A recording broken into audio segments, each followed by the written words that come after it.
मेरे चैनल में आप सबका स्वागत है। तर्क भाषा हम लोग पढ़ रहे थे। न्याय का एक किताब, न्याय वैशेषिक ग्रुप का न्याय प्रभावित एक किताब जिसका नाम था तर्क भाषा, केशव मिश्र का रचा हुआ ये किताब। इससे पहले जो हम लोग पढ़े थे, पहले दिन का क्लास में हम लोग पढ़े थे। न्याय का जो पहला सूत्र है, प्रमाण, प्रमेय, संशय, प्रयोजन, दृष्टांत, सिद्धांत, अवयव, तर्क, निर्णय, वाद, जल्प, वितंडा, हेतुभाष, छल, जाति, निग्रस्थानां तत्गणात् निश्रेयस अधिगमा। ये जो तर्क भाषा का जो पहला सूत्र है, केशव मिश्र ने ये उल्लेख किए हैं कि न्याय का ये पहला सूत्र है और इस पहला सूत्र का उन्होंने अर्थ भी बताए हैं कि ये 16 पदार्थों का तत्व ज्ञान से ही निश्रेयस यानी मोक्ष अधिगम होता है, मोक्ष प्राप्ति होता है। हम लोग देखेंगे, आप वही जिसके बारे में बात कर रहे थे, न्याय दर्शन। न्याय दर्शन का जो पहला किताब है, न्याय दर्शन का किसका नाम है ना, महर्षि गौतम प्रणीत।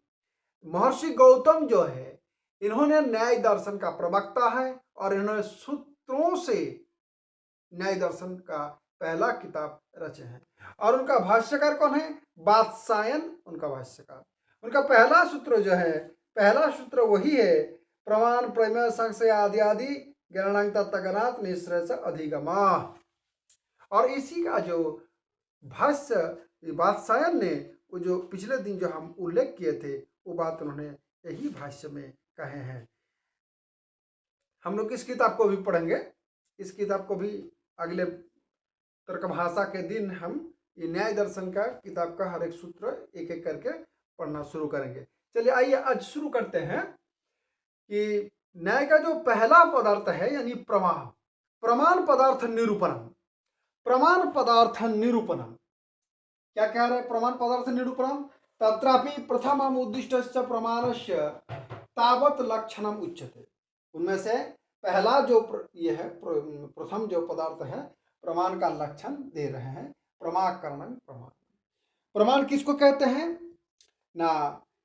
प्रमाण प्रमा का करण है। प्रमाकरण जो है वो प्रमाण। प्रमा मतलब क्या है? यथार्थ ज्ञान हम लोग पढ़ के आए हैं, इन्होंने भी बताएंगे। ठीक है, तो प्रमाकरणं प्रमाणं, अत्र प्रमाणं लक्षण। प्रमाण का डेफिनेशन दिया जा रहा है, प्रमाण का लक्षण दिया जा रहा है, प्रमाण का लक्षण कर रहे हैं। तो प्रमाण हुआ लक्ष्य और प्रमाकरणं लक्षणम।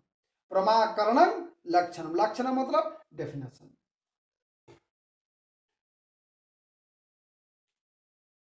प्रमाण क्या है?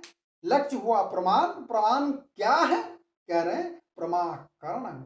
जो प्रमाकरण है यानी प्रमा का करण है। प्रमा मतलब यथार्थ, करण मतलब जो करण मतलब हुआ साधकतमक, इनके हिसाब से साधकतमक करणम। और हम लोग तर्क भाषा तर्क संग्रह जब पढ़े हैं, वहां होगा कि जो विशेष जो कार्य है, कारण है, उसे करेंगे तो फिर जब पढ़ेंगे तब दिखा जाएगा। तो क्या कहते हैं ना, प्रमाण किसको कहते हैं ना? जो प्रमाकरण है यानी प्रमा का कारण है, वो कारण है, प्रमाण है। ठीक है, अब देखते हैं प्रमा क्या है। का पुनः प्रमा, प्रमा क्या है? नैयायिक करण प्रमाण, जिसका कारण है प्रमाण। प्रमा क्या है? नैयायिक करण प्रमाण। उच्यते यथार्थ अनुभव प्रमा। क्या कहते हैं? जो यथार्थ अनुभव है उसी को प्रमा कहा जाता है। यथार्थ, यथार्थ इस शब्द के द्वारा क्या समझा जाता है? ये जो लक्षण है यथार्थ अनुभव प्रमा, इस यथार्थ पद के द्वारा क्या कहा जाता है? यथार्थ अयथार्थानां संशय विपर्जय तर्क। तो अयथार्थ जो है, संशय विपर्जय तर्क, तीन प्रकार अयथार्थ अनुभव।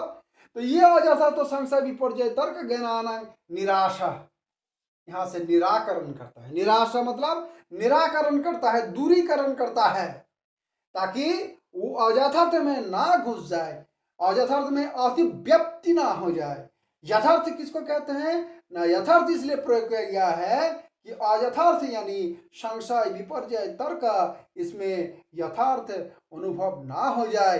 यथार्थ शब्द का लक्षण उसमें उपविष्ट ना कर जाए, इसी को कहते हैं अतिव्याप्ति दोष से निराकरण। अतिव्याप्ति दोष से दूरीकरण करके कहा है यथार्थ अनुभव प्रमा।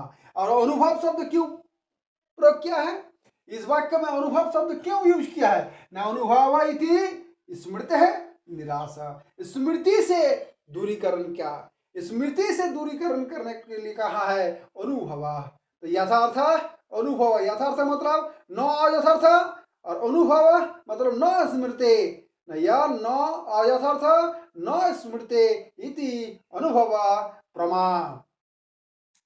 स्मृति क्या है? न ज्ञात विषय ज्ञान स्मृति, ठीक है, जो ज्ञात विषय की ज्ञान है वो स्मृति। हम लोग अन्न भट्ट का तर्क संग्रह ग्रंथ में पढ़े हैं कि संस्कार मात्र जन्य ज्ञान स्मृति, जो बाय बर्थ जो ज्ञान सहजात जो ज्ञान होता है उसको स्मृति कहा जाता है। जैसे बच्चा जैसे जन्म लिया, बच्चा हो कोई भी बच्चा, गाय हो बैल हो, गाय हो या बकरी हो या हाथी हो या घोड़े हो, किसी का भी बच्चा या इंसान का भी, कोई भी बच्चे जन्म लेने के साथ साथ उसको भूख लगता है, उसको दूध पीने का आवश्यक होता है, वो दूध खोजता है। ये ज्ञान उसको किसने दिया? ये ज्ञान तो किसने दिया नहीं।